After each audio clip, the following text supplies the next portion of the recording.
with Federal Reserve Chair Jerome Powell, who's giving an update on national interest rates and the U.S. economy. My colleagues and I Live coverage here on C-SPAN. Focused on achieving our dual mandate goals of maximum employment and stable prices for the benefit of the American people. Despite elevated uncertainty, the economy is in a solid position. The unemployment rate remains low, and the labor market is at or near maximum employment. Inflation has been running somewhat above our 2% longer-run objective. In support of our goals, today the Federal Open Market Committee decided to leave our policy interest rate unchanged. We believe that the current stance of monetary policy leaves us well positioned to respond in a timely way to potential economic developments. I will have more to say about monetary policy after briefly reviewing economic developments. Recent indicators suggest that growth of economic activity has moderated. GDP rose at a 1.2% pace in the first half of this year, down from 2.5% last year. Although the increase in the second quarter was stronger at 3%, focusing on the first half of the year helps smooth through the volatility in the quarterly figures related to the unusual swings in net exports. The moderation in growth largely reflects a slowdown in consumer spending. In contrast, business investment in equipment and intangibles picked up from last year's pace. Activity in the housing sector remains weak. In the labor market, conditions have remained solid. Payroll job gains averaged 150,000 per month over the past 3 months. The unemployment rate at 4.1% remains low and has stayed in a narrow range over the past year. Wage growth has continued to moderate while still outpacing inflation. Overall, a wide set of indicators suggests that conditions in the labor market are broadly in balance and consistent with maximum employment. Inflation has eased significantly from its highs in mid-2022, but remains somewhat elevated relative to our 2% longer-run goal. Estimates based on the Consumer Price Index and other data indicate that total PCE prices rose 2.5% over the 12 months ending in June, and that, excluding the volatile food and energy categories, core PCE prices rose 2.7%. These readings are little changed from the beginning of the year, although the underlying composition of price changes has shifted. Services inflation has continued to ease, while increased tariffs are pushing up prices in some categories of goods. Near-term measures of inflation expectations have moved up on balance over the course of this year on news about tariffs, as reflected in both market-based and survey-based measures.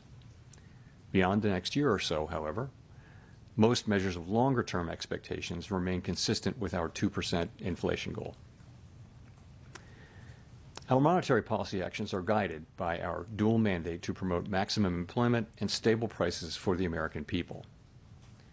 At today's meeting, the committee decided to maintain the target range for the federal funds rate at 4.25% to 4.5% and to continue reducing the size of our balance sheet.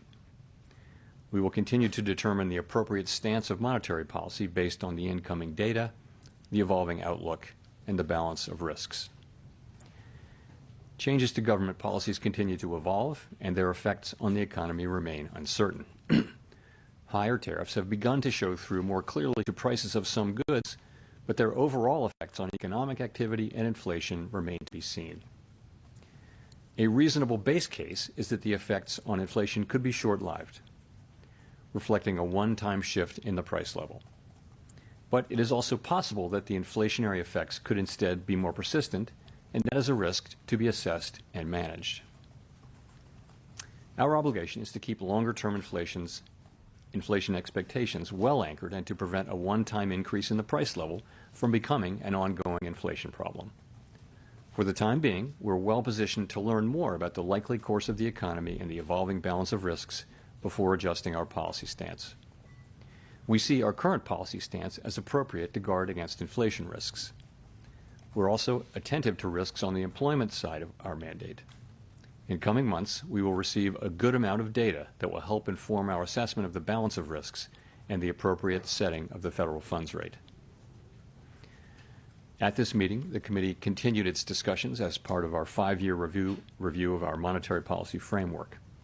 We focused on potential revisions to our statement on longer-run goals and monetary policy strategy, and are on track to wrap up any modifications by late summer.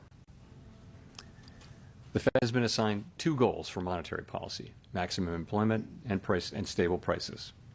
We remain committed to supporting maximum employment, bringing inflation sustainably to our 2% goal, and keeping longer-term inflation expectations well anchored.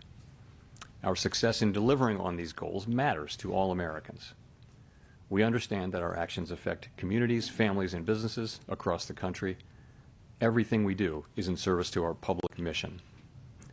We at the Fed will do everything we can to achieve our maximum employment and price stability goals. Thank you. I look forward to your questions. Thanks, Chair Powell. There's a lot of lean in the markets, and not to mention out of the administration for a rate cut now in September. Is that expectation unrealistic at this point? So, as you know, today we decided to leave our policy rate where it's been, where I would characterize as modestly restrictive. Inflation is running a bit above 2%, as I mentioned, even excluding tariff effects. The labor market's solid, historically low unemployment.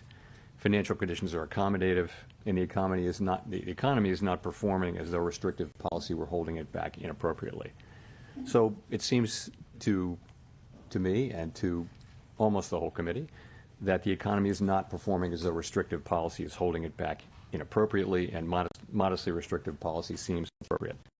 All that said, there's also downside risk to the labor market. In coming months, we'll receive a good amount of data that will help inform our assessment of the balance of risks and the appropriate setting of the federal funds rate. So just to follow up, by coming months, does that include the possibility you'll be getting essentially 2 rounds of jobs and inflation data between now and the September meeting? Is that potentially adequate to make a decision to lower rates at that point? So you're right. We do have, this is an intermeeting period when we'll get 2 full rounds of employment and inflation data before the time of the September meeting. We have made no decisions about September. We don't do that in advance. We'll be taking that information into consideration and all the other information we get as we make our decision at the September meeting. Steve. Thank you, Mr. Chairman. You took out the word or the notion that uncertainty has diminished from this statement. Does that mean uncertainty has increased? And I'm just wondering, the administration has struck several deals with large trading partners where it seems like we now know what the rate is going to be. Does knowing that rate add to your certainty to change policy, or do you need to wait to see the economic effects? So essentially, the statement in our statement about uncertainty reflects what's gone on since the last meeting. So at the time of the last meeting, uncertainty had moved down a little bit, but it was more or less even this time. So we took out, had diminished because it didn't diminish further. So there's not really much in that. And then your second question is, say again? There have been several deals that have been struck, and now we seem to have an idea of what the tariff rates are going to be with some of our large trading partners. Does that not add to the kind of certainty you might need, or is it you're waiting for the economic effects to show themselves? No, I think we're still, you're right. It's been a very dynamic time for these trade negotiations, and lots and lots of events in the intermeeting period, but we're still a ways away from seeing where things settle down. We are clearly getting more and more information, and I think at this point, people's estimates, our estimates, outside estimates of the likely, effective level of tariffs is not moving around that much at this point. But at the same time, there are many uncertainties left to resolve. So yes, we are learning more and more. It doesn't feel like we're very close to the end of that process, and that's not for us to judge. But it feels like there's much more to come, as well, looking ahead.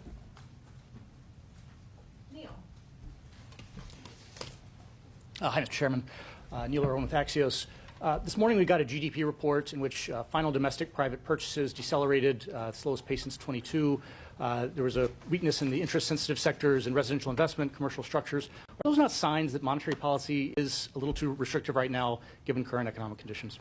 So the GDP and PDFP numbers came in pretty much right where we expected them to come in. You got to look at the whole picture. So certainly, as I mentioned in my opening remarks, economic activity data, GDP, private domestic final purchases, which we think is a narrower but better signal for future, for where the economy is going, has come down to a little better than 1%, 1.2%, I think, in the case of GDP for the first half, whereas it was 2.5% last year. So that has certainly come down. But if you look at the labor market, what you see is, by many statistics, the labor market is kind of still in balance. It's things like quits, job openings, and let alone the unemployment rate.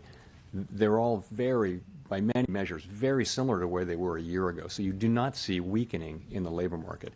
You do see a slowing in job creation, but also a slowing in the supply of workers. So you've got a labor market that's in balance, albeit partially because both demand and supply for workers is coming down at the same pace, and that's why the unemployment rate has remained roughly stable, which is why I said we do see downside risk in the labor market. I mean, our two mandate variables, right, are inflation and maximum employment, stable prices and maximum employment, not so much growth.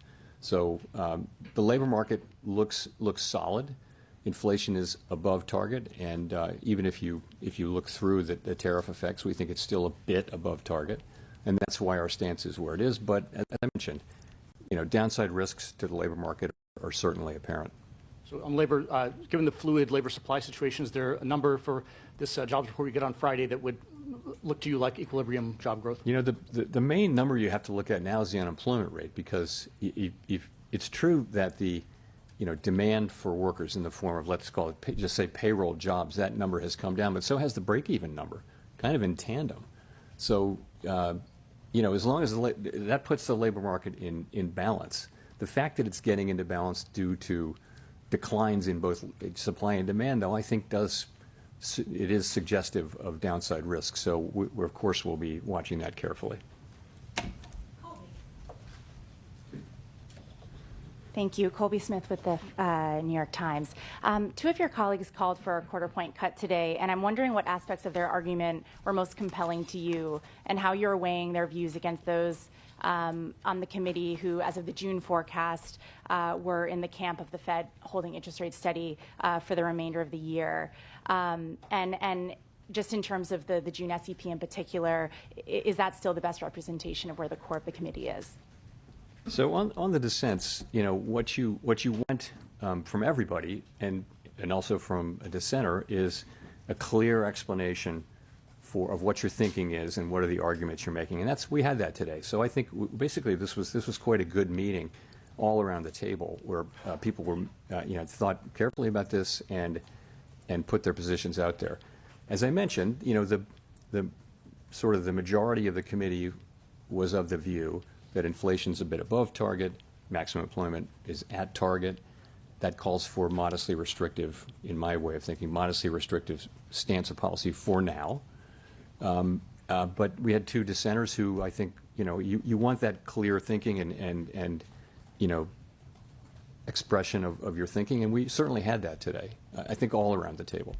In terms of, you asked about the June SEP, I wouldn't, that you're right, that's what it says, and that may well, I couldn't point to it 6 weeks later as expressing people's thought. You really can't do that. We don't run an SEP, and I don't like to substitute in my own estimate of what the SEP might be. We don't have one. So I'll just say that, we haven't made any decisions about September. We'll be monitoring all the incoming data and asking ourselves whether the federal funds rate is in the right place. And just on the point about policy being only modestly restrictive, does that mean that there's actually not much scope to reduce rates once the conditions for a cut are met, barring a significant weakening of the labor market? So let me say, my own estimate is modestly restrictive, and there are a range of views of what the neutral rate is at this moment for our economy, and so others may say it's more restrictive or less restrictive even. We're going to be at some point when we return to moving toward a more neutral stance, we'll be making that judgment as we go. I don't think we have a preset course. It's not so mechanical as saying, we've derived with great confidence the neutral rate, and that is our destination, because really we understand that no one actually knows what the neutral rate is. We know it by its works, and that will be how the way the economy reacts over time to, slightly looser policy.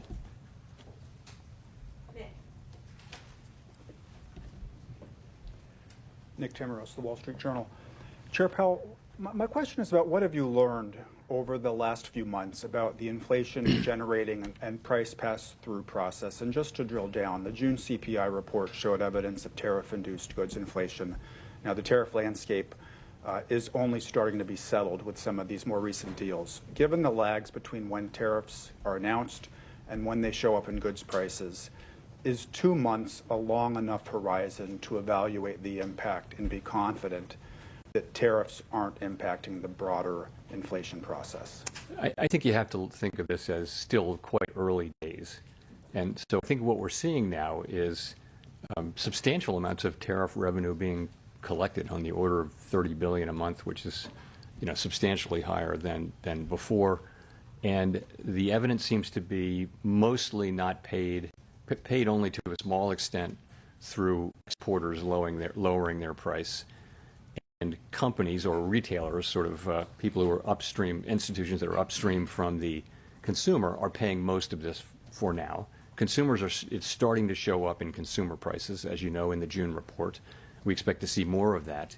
And we know from surveys that companies feel that they have every intention of putting this through to the consumer, but the truth is they may not be able to in many cases. So I think we're just going to have to watch and learn empirically how much of this and over what period of time. I think we've learned that the process will probably be slower than expected at the beginning, but we never expected it to be fast. We think we have a long way to go to really understand exactly how it will be. So that's how we're thinking of it right now. So if I could follow up, is the reticence to look through core goods inflation being driven by the judgment that during the pandemic expectations proved more adaptive than anyone at the Fed expected? Is it being driven by uncertainty over how restrictive policy is? You could argue we are a bit looking through goods inflation by not raising rates. We haven't reacted to new inflation, but I mean I wouldn't insist upon that. But I don't think I think the base case, as I said, a reasonable base case is that these are one-time price effects. Of course, in the end, there will not be. This will not turn out to be inflation, because we'll make sure that it's not. We will, through our tools, make sure that this does not move from being a one-time price increase to serious inflation. We want to do that efficiently, and that means we want to do it.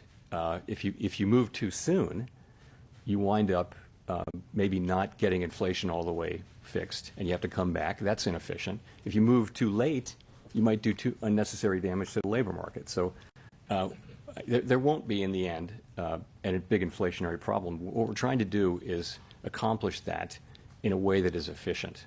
But in the end, there should be no doubt that we will do what we need to do to keep inflation under control. Ideally, we do it efficiently.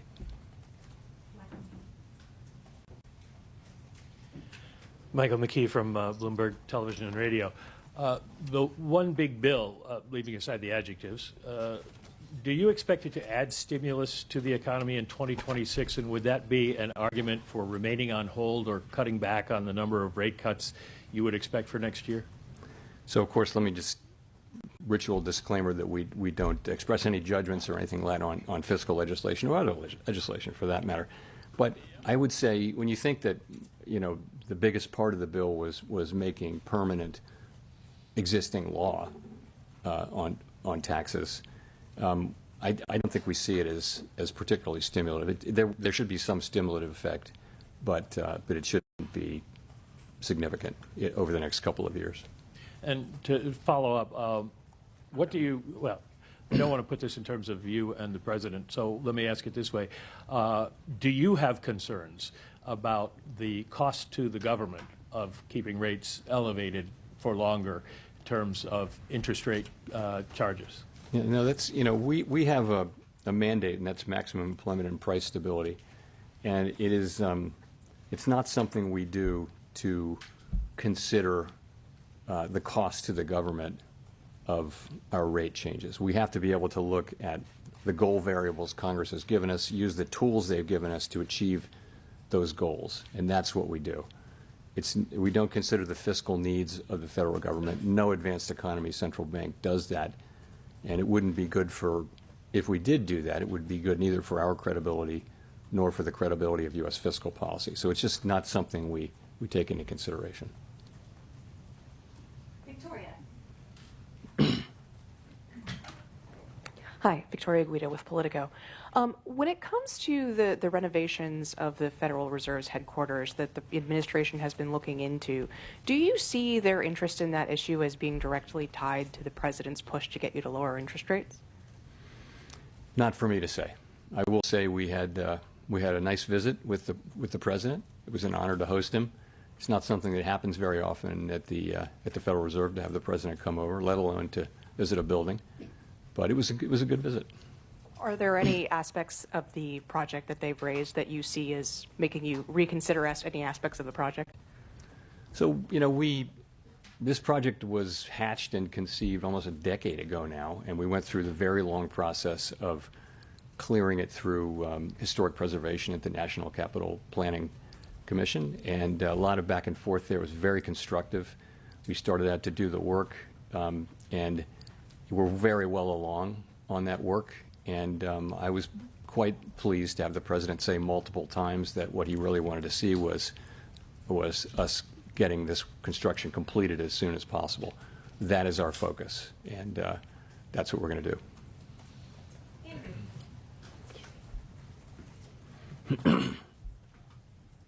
Thanks, Mr. Chairman. Andrew Ackerman with the Washington Post.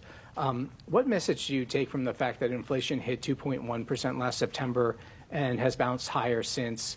Why do you think financial conditions are restrictive and a neutral rate's below 4% when inflation has stopped falling for almost a year? So inflation, when you talk about these 12-month inflation measures, you're always battling residual seasonality. So we'll have, for example, 2 months of high inflation sometimes early in the year, and then inflation turns lower, and a lot of that may just be an artifact. So that's why we look at the 12-month numbers. I think inflation is most of the way back to 2%. There are things like the catch-up inflation. So, for example, all the insurance costs that they're only now going through inflation, but they actually reflect inflationary pressures from 2-3 years ago. So that's got to go through. In addition, now we have 3 or 4 tenths of inflation in core inflation from tariffs. So, and we can't really separate that out. We're not going to have a separate kind of inflation that isn't the tariffs. We're always going to be dealing with all of inflation. But the composition, as I mentioned, has really changed. And if you go back to the last couple of years, it was all about services inflation, which was being very sticky. Now services inflation is coming down nicely. Goods inflation was well behaved before, and now goods inflation is going up. So the story has really changed. That's partially because of tariffs. It's also partially because we had restrictive policy in place, and we've seen that the result of that gradually work its way through the services economy. Okay. The other thing I wanted to ask is, are you comfortable that BLS can continue performing their mission effectively if they take an 8% reduction in headcount and authorized spending as the administration has proposed? I'm not going to comment on the administration's proposal. I do think, as I've said, I think that we're getting the data that we need to do our jobs, and I think it's really important that good data helps not just the Fed, it helps the government, but it also helps the private sector. People in the economy, they use this data a lot too. So it's quite important for our economy, and certainly for the Fed's work and other government agencies' work, that we continue to get better at data. That's what we've been doing for 100 years. We've been getting better and better and better. It's very hard to accurately capture in real time the output of a $20+ trillion economy. And the United States has been a leader in that for 100 years, and we really need to continue that, in my view.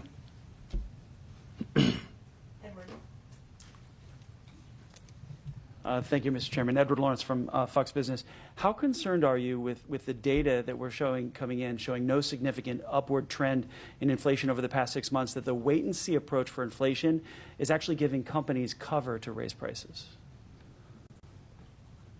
How concerned am I that? Say that again? The wait-and-see approach is The giving wait-and-see approach, what do you mean by that? for cutting rates.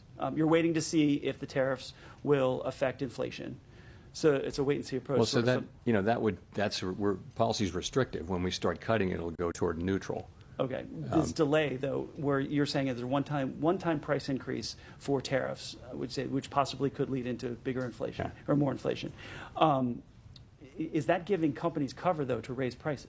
Well, what may be giving, it's not our policy stance, what may be giving some companies will certainly be taking advantage of the fact of tariffs and all of the discussion of how they're going to, companies will raise prices when and as they can. And you saw it famously in the first administration of President Trump during those tariffs. Washing machines were tariffed, but dryers weren't. But what do you know? The price of dryers went up too, just like washing machines. So companies will often just they'll cross the street in a group, if you know what I mean. That'll happen. We don't see a lot of that. I mean, what we see now is basically the very beginnings of whatever the effects turn out to be on goods inflation. And I'll say again, they may be less than people estimate or more than people estimate. They're not going to be zero. Consumers will pay some of this. Businesses will pay some of this. Retailers will pay some of this. But we're just going to have to see it through. And just to follow, if I could, some additional tariffs have been in place since February, and things really haven't broken yet with the economy. So how do you justify to somebody who's looking for a house, who's facing a 7% mortgage and maybe can't afford those rates? How do you justify that? Well, so the housing is a special case, right? We don't set mortgage rates at the Fed, right? We set an overnight rate, and the rates that go into mortgages are longer-term rates, like Treasury rates. It might be 30-year rates. It might be shorter than that, but it's not the overnight Fed's rate. It's not that we don't have any effect. We do have an effect, but we're not the main effect. There are other things going on in the housing sector, and one of those is just there's kind of a long-term housing shortage that we have. We haven't built enough housing. This is not something the Fed can help with, and that'll be the case even after things normalize. So I think the best thing that we can do for housing is to have 2% inflation and maximum employment, and that's what we can contribute to housing. There are lots of other jobs to do for the private sector and Congress, but that's what we're trying to get to. We've made a lot of progress toward that. We have a very good labor market right now. Inflation, we were very close to 2%. We're seeing some goods inflation move us away, but so far not very far away.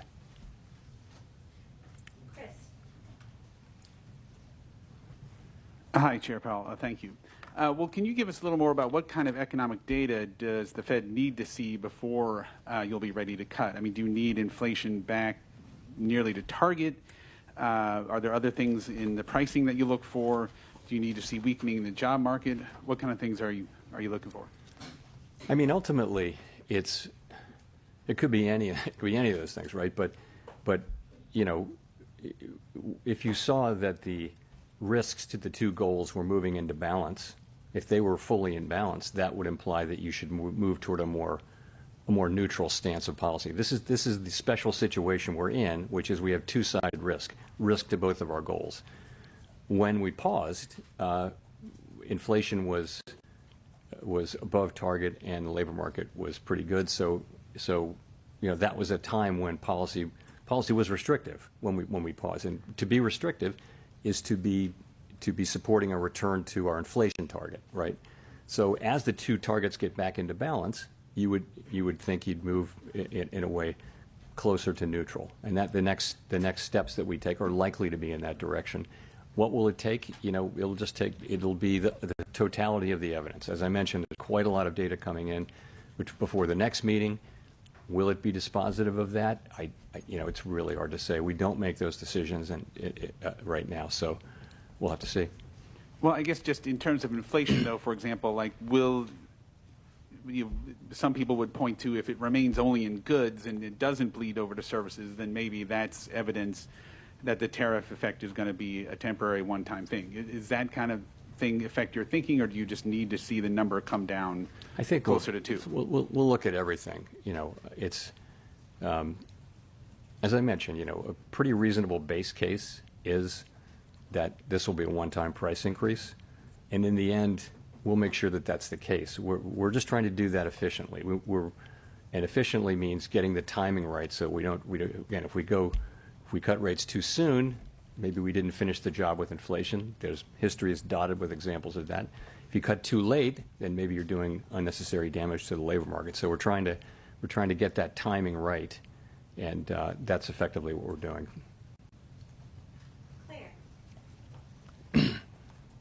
Claire Jones, Financial Times. Just a question on the dollar. We've seen it decline quite heavily this year. I was wondering if there's been any discussion about that at the meetings and to what degree that may be complicating your attempts to get inflation back to target. Thank you. So this goes back to the division of labor between the Fed and the Treasury, as you, I'm sure, know. And the Treasury only speaks to the dollar. It's not something that's been a topic of major discussion at all at the Fed. I wouldn't say it doesn't come up. If the transcripts, when they come out in a few years, they'll probably reflect some mentions of the dollar, but it would never be a major focus. And just to follow on, if I may, to Andrew's question, I think the amount of imputed data in CPI now is up to 35%. I mean, is there any discussion of that as well? Is there any consideration of looking at alternative measures, data scraping and so on, in order to just ensure you've got a good read on what's happening to prices in the U.S. economy? Thank you. We're monitoring the situation. We do, of course, I mean, as you know, during the pandemic, we looked at a whole lot of new kinds of data.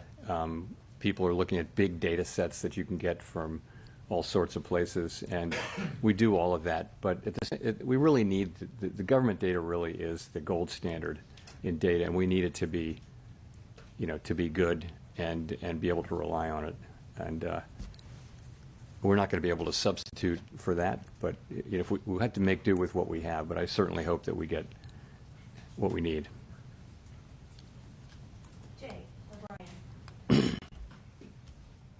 Hi, Mr. Chairman. Jay O'Brien, ABC News. President Trump has obviously invoked your name a lot. He has personally pressured you.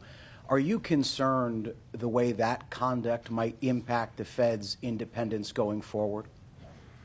I'll just say that, I think that having an independent central bank has been an institutional arrangement that has served the public well. And as long as it serves the public well, it should continue and be respected. If it didn't serve the public well, then it wouldn't be something that we should just automatically defend. But what it gives us and other central banks, what it gives you is the ability to make these very challenging decisions that in ways that are focused on the data and the evolving outlook, the balance of risks and all the things we talk about, and not political factors. And so governments all over the advanced economy world have chosen to put a little bit of distance between direct political control of those decisions and the decision makers. So if you were not to have that, there would be a great temptation, of course, to use interest rates to affect elections, for example. And that's something that we don't want to do. So I think that's pretty widely understood. Certainly it is in Congress. And I think it's very important. I'll just say that.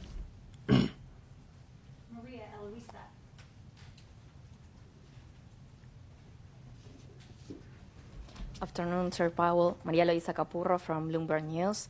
You mentioned a slowdown in consumer spending, and I wanted to see if you could walk us through what was the discussion with the committee around that. We've seen delinquency rates rising for upper-income households. How do you see that evolving in the next few months, and how much of a vulnerability that is for the economy going forward?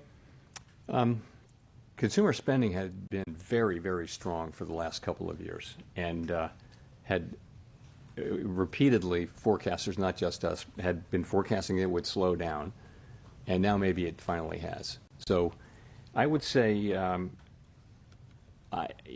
if you talk to credit card companies, for example, they will tell you that the consumer's in solid shape and that spending is at a healthy level. It's not growing rapidly, but it's at a healthy level, and delinquencies are not a problem. You mentioned high-end delinquencies. I don't know what to make of that. I read the same thing, but So generally, and if you look at the banks, and when the banks talk about in their earnings calls, the performance of credit has been good.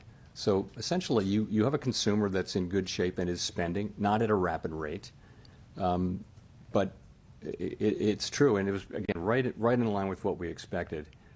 The GDP data that we got this week. And I think it's still a little bit difficult to interpret because you have these massive swings in net exports, which may also be affecting.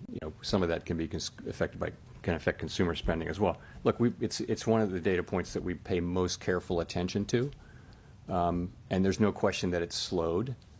And we're watching it closely, but we also watch the labor market and the performance of inflation. Those are our two variables that we're assigned to maximize. And just to follow up on what my colleagues were asking about this sense, Governor Waller said that the labor market is on edge, and he was pointing to weaknesses on the private sector. I was wondering, you've said that the main number to look at is the unemployment number overall, but what was the discussion about the state of the private jobs market? So I'm not going to talk about any individual's, any individual's comments. I wouldn't do that. But I think what we know is that private sector job creation, certainly in the last report we'll see on Friday, but had come down a bit. And if you take the QCEW adjustment seriously, which it may be even lower, maybe close to zero. But the unemployment rate was still low. So what that's telling you is that demand for workers is slowing, but so is the supply. So it's in balance. Oddly enough, you've got a very low unemployment rate, and it's kind of been there for a year, as job creation has moved down. But also we know that because of immigration policy, really, the flow into our labor forces is just a great deal slower, and those two things have slowed more or less in tandem. If you look at things like I mentioned, quits, look at wages. Wages are gradually cooling. Look at vacancies to unemployment. Those things have been pretty stable they haven't really moved a lot in a full year. So I think if you take the totality of the labor market data, you've got a solid labor market. But I think you have to see that there are downside risks. You don't see weakening in the labor market, but I think you've got downside risks in a world where unemployment's being held down because both demand and supply are declining. I think it's worth paying close attention to it, and we are. Nancy. Hi, Chair Powell. Nancy Marshall-Genzer with Marketplace. One more question on the lack of unanimity in today's decision, the two dissents. Was there talk during the meeting? I know you're not going to talk about exactly what individuals said, but in general, was there talk during the meeting of cutting rates, and what was the case against that at the meeting? Sure. So we have an economic go-around where people talk about the economy, and then that's yesterday, and then today we have a monetary policy go-around all the way around the table. Everyone gives their views. So the discussion around policy was. The majority view was still what it has been, which is that inflation's running above target, maximum employment is right at target. That means policy should be a little bit restrictive, somewhat restrictive, because we want inflation to move all the way back to its target. So that's where people have been and still are. Two of our members felt that the time had come to cut, and that they, for the reasons that they're going to express. I won't tell you the reasons. They'll issue some kind of a thing in the next day or so. So, but that's the story, and I would say well argued, very thoughtfully argued all around the table, good arguments, and it's a situation where an unusual situation. The economy is in good shape, but it's an unusual situation where you have risks to both your employment mandate and your inflation mandate. That's the nature of a supply shock. And it's probably not surprising that there would be differences and different perspectives on that, as well as different views of where the neutral rate is, so that different views of how tight policy is. So we have those. I will say what you hope is that people, explain their positions very thoughtfully and clearly, and we absolutely had that today, all the way around the table. I would call it one of the better meetings I can recall from that standpoint. And you've said you you're waiting to be confident inflation is heading toward your 2% target before you start cutting rates. When you do get that confidence, would you be in favor of lowering rates right away? It's not quite the way I would put it. You know, I said that's why we think policy should be restrictive, is because, you know, inflation is above target. When we have risks to both goals, one of them is farther away from goal than the other, and that's inflation. Maximum employment's at goal. So you have to, that means policy should be tight, because tight policy is what brings inflation down. If you came to the view that the risks to the two were more in balance, that would imply that policy shouldn't be restrictive. It should be more neutral, more you know, a neutral stance, and that would be somewhat lower than where we are now. No one knows exactly where that is. So that's the framework I think I'd be taking. And you know, we'll just have to see. We're going to be obviously looking at a lot of data in the next cycle. It is one of the cycles where we have 2 employment and 2 inflation reports, and we'll see where that takes us.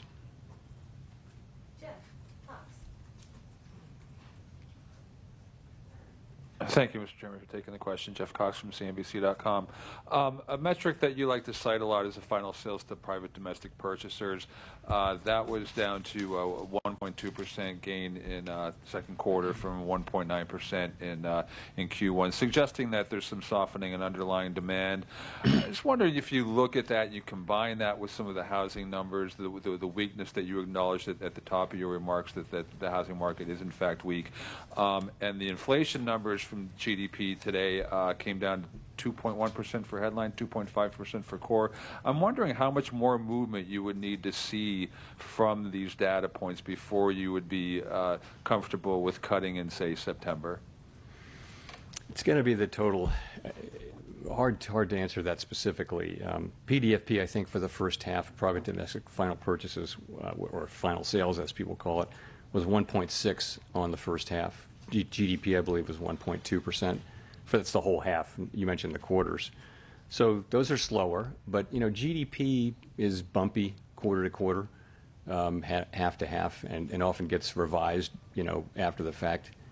The labor market data we still think is continue to think is the best data we have on the economy, and that shows a 4.1% unemployment rate. It shows wages, you know, still at a healthy level, but moving ever closer to what we would regard as long-run sustainable, consistent with longer-run productivity and 2% inflation. So the labor market is actually still quite solid. Inflation is above target, even ignoring tariffs. It's a little bit above target, and tariffs. So we're watching all of that, and again, trying to do the right thing in what is a challenging situation, because you're being pulled in 2 directions, and you have to decide which of those to go in. And actually, at some point, if they're sort of equally at risk, then you really want to be at a neutral policy stance, which we're not right now. So it'd be safe to say that if the data kind of stays in line with where it is right now, that you wouldn't be comfortable with cutting in September? I'm not going to say that. No, I just think we're going to need to see the data, and it can go in many different directions. The inflation data and the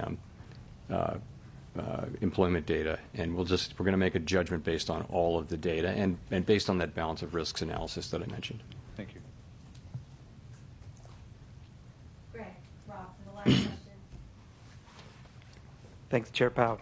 Greg Robb from MarketWatch.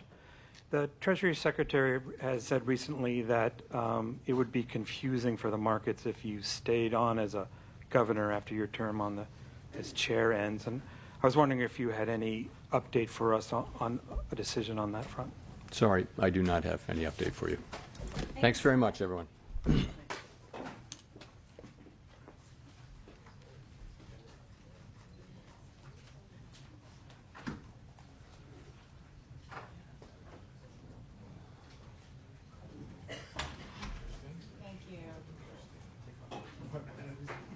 We take you live now to the first day of investigative hearings on the mid-air collision between an American Airlines passenger jet and military helicopter over Washington, D.C. in January.